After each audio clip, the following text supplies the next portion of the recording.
দা দিয়ে কুপিয়ে টুকরো টুকরো করা হচ্ছে প্রায় 250 কেজি ওজনের বিশাল আকৃতির বোল মাছ। 5 থেকে 6 জন লোক এই কাজ করতে গিয়ে যেন রীতিমতো হিমশিম খাচ্ছেন।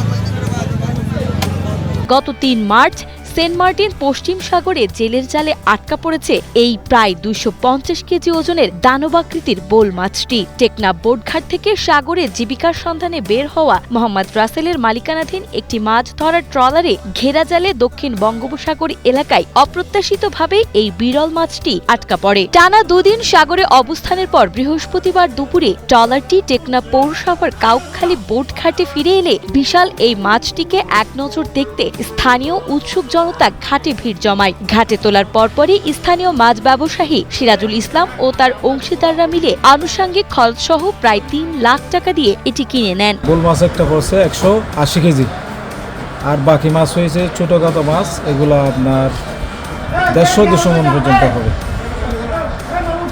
তারপর আর মাছটা বিক্রি করছি আমরা টেকনাফ বাজারে।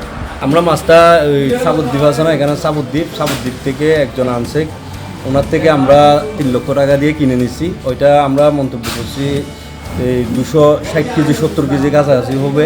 পরবর্তীতে সতেজতা ধরে রাখতে দ্রুততার সাথে সেটিকে আলগালি ফিশিং ফিশারিতে নিয়ে পর্যাপ্ত বরফ দিয়ে সংরক্ষণ করা হয়। গত বছর পবিত্র রমজান মাসেও ঠিক একই ধরনের একটি বিশাল বোল মাছ কেটে বিক্রির সফল অভিজ্ঞতা থেকে এবারও শুক্রবার জুম্মার নামাজের পর টেকনাফ পাইলট উচ্চ বিদ্যালয় মাঠ সংলগ্ন ব্যস্ত বাজারে এটি কেটে সাধারণ ক্রেতাদের জন্য বাজার দর অনুযায়ী খুচরা মূল্যে বিক্রি করা হয়, যা স্থানীয় ভোজন রসিকদের মধ্যে ইতিমধ্যেই ব্যাপক উৎসাহের সৃষ্টি করেছে।